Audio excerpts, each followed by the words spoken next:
So ayan po ang ating official YouTube channel. Ipopromote na natin Oriental Dominance Game Yard. Ayan po ang ating profile picture. Pakita natin. Makikita ba? Ayun o, yung maliit na manok. Yung asil Boston natin. At ito po, no? So marami po tayong mga videos dito. Ayan o, regarding po sa farming. Kaya marami po kayong matututunan sa YouTube channel po natin. At marami-rami na rin tayong views. Ayan, no? At asahan nyo po kapag tayo po ay pinalad na mamonetize kay YouTube ay makakatulong po tayo sa iba, no? Makakatulong po tayo sa iba. So marami tayong mga videos dito, no? Ayan po. Yan, manage videos. Dito, ang dami po nila. No?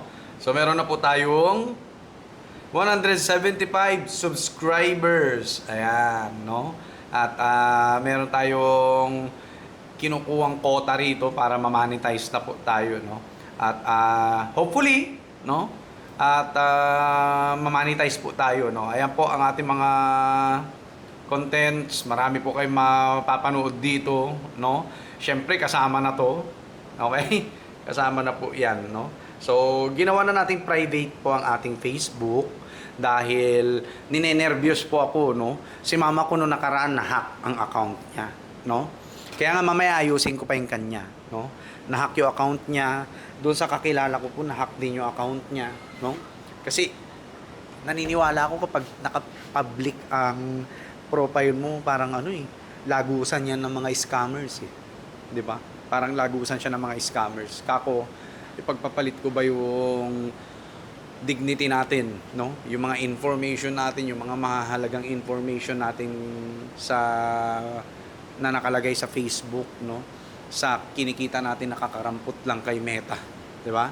Well, in fact, ang ating pong target market is local lang naman, no? Dito lang po tayo sa Castillejos, sa Zambales mag-ooperate, no?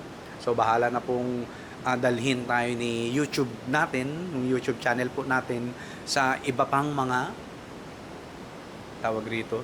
iba pang mga customers po natin, no? So, anyway, si YouTube po ay same din lang naman kay Facebook, no? Pero, yun nga, no? Malimit lang din naman i-access ng mga tao, lalo na yung mga iba, no? At yun, no, napagdesisyonan ko po na i-private na yung Facebook po natin dahil ninenervyos po ako dyan sa mga hacker na yan. Ang dami ko po kasi napapanood, eh, no?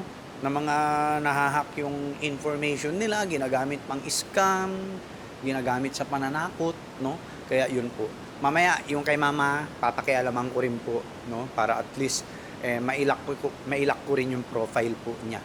Ilalak ko din po yung profile ni mama ko para at least ay safe po, no, sa ating ito po yung mga pugo natin. Yan, may itlog na naman. Okay, so dito na po tayo magpo-focus kay YouTube channel. Ayan po yung mga pugo natin, ang dami nila.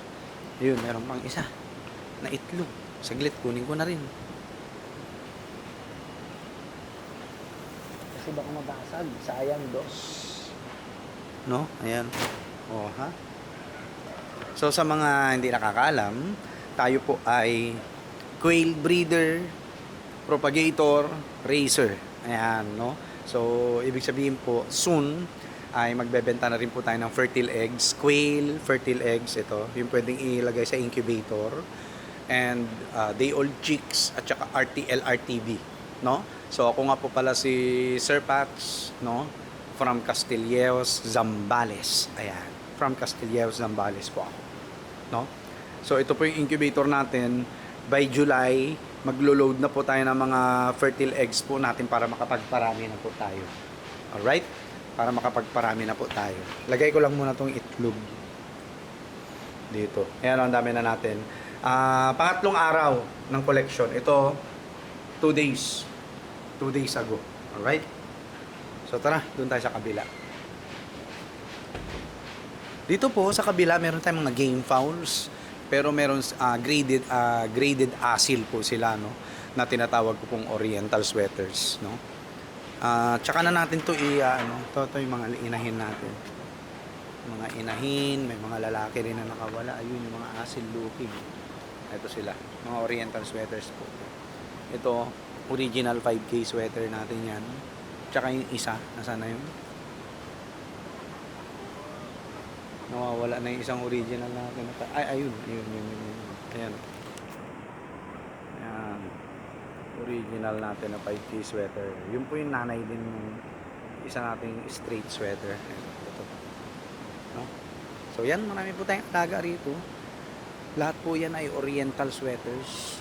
No? Sa totoo lang, meron pa tayong oriental hatch pero nagduduwag. Kaya hindi ko na tinuloy, kinatay ko na po. No? Kinatay na natin.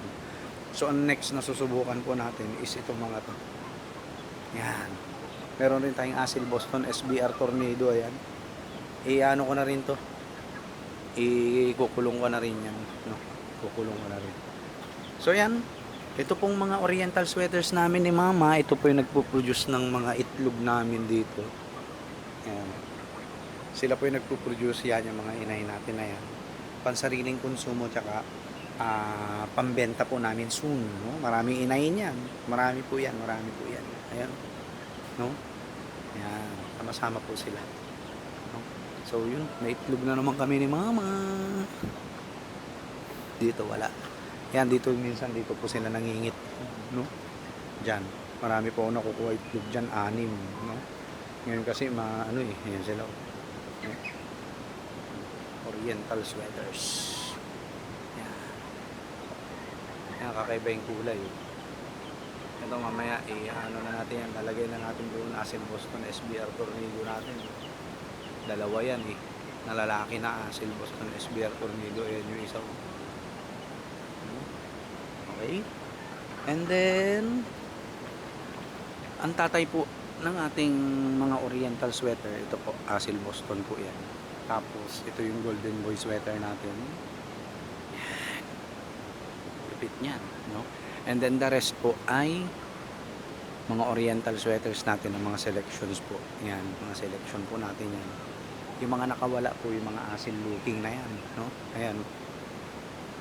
Magkakapatid po sila pero may mga lumabas na talagang mukhang asil po talaga. Talagang may lumabas po ng mga asil looking talaga. And ito, meron po tayo ditong wild chicken, yung labuyo na manok. Ayan yung red jungle pound. So gagawin po natin ang ibang content yan kung anong plan natin sa kanya. Ngayon, for the meantime po, tour lang, no? Para makilala rin po ako ng mga YouTube subscriber po natin, no? Na nanonood po sa atin. Yung nga, paulit-ulit tayo, no? Ako po si Sir Paps from Castilleos, Zambales. Nakalink naman po yung Facebook ko. Kung sakasakaling gusto niyo po ako i-message niyo po ako. At ang main source of income po natin is trabaho po natin, no? Sideline po natin ang quail farming at saka game fowl farming po, no? So, mga products po natin na available ay quail eggs, chicken eggs, chicken meat, yan, quail meat, no? Tapos soon magbebenta na rin po tayo ng day old chick ng mga pugo natin or quail, RTL, RTB po ng quail, no? At PM nyo lang po ako kung magpapareserve kayo at tayo po ay magsasalang sa incubator. Pero bago po ako magbenta, ay uunahin ko po munang punuin yung mga breeding stocks ko tsaka laying stocks. Okay? Yung breeding stocks at saka laying stocks ko, no? Right? So lagyan na natin to dito. Kasi si Mama nagtatago niyan, no, itlog namin. So bukas may pasok na. Diyos ko po. Ayan, ang itsura na ating yard, no?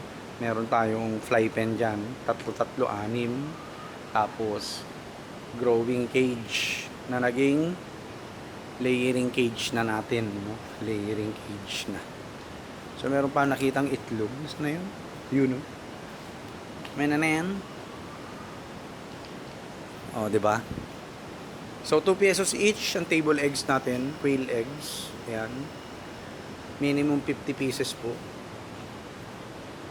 Siyempre, sa Facebook ko po is naka-lock profile na po 'yun. Friends ko na lang sa Facebook talaga makakakita ng aking mga contents, no? Kaya pinapasunod ko po sila dito sa ating YouTube channel para at least makikita pa rin nila yung mga videos natin, no? Makikita pa rin nila yung mga videos natin. So, yun po. Ano po yung plan natin this year? Quail breeding and propagation po. So, magpaparami po tayo ng pugo or quail, no?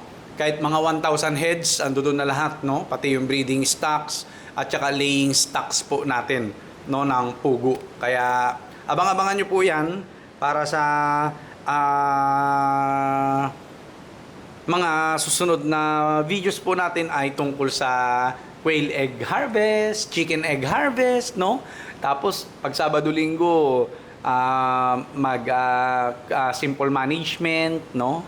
Yung pagbibigay ng vitamins, gamot po sa kanila, ganun po, no? Ang magiging content po natin dito. And syempre, yung pagmamarket po natin, no? Pagmamarket natin sa mga customer natin dito sa local market ko, no? Yan po, isasama po natin sa content natin. At yun, kung sino po nanonood dito sa YouTube channel po natin, at gustong bumili ng fertile eggs, ng quail fertile eggs, quail table eggs, DOC, RTL, RTB, yun, taga Castilleos, Zambales po ako dito sa Luzon, no? Kung malapit-lapit lang naman kayo sa Zambales, lalo sa Castillejos, ay kontakin nyo po ako, no? Kontakin nyo po ako. Anyway, andi dito naman sa YouTube channel natin, nakalink ang ating Facebook, no? At para at least maging clear tayo, no? Ma-clear tayo. So nakalink po yung ating Facebook po dito. Saan ba 'yun? Wait lang. Ayan, no? Nakalink po dito, no, sa Facebook po natin. Ay, sa Facebook, sa YouTube channel po natin. All right? So, yun lang po, no? God bless po sa ating lahat. Last day ng bakasyon at bukas po ay may pasok na. Alright? So, yun lang po. God bless po sa ating lahat. Kung bago pa lang po kayo sa channel ko, please consider subscribe. Malaking tulong po sa akin yan. And share our videos, no, regarding sa livestock farming po, no? Quail farming at saka game fowl farming po, no? Diyan tayo magfo-focus. Alright? So, yun lang po. God bless po sa ating lahat. Peace!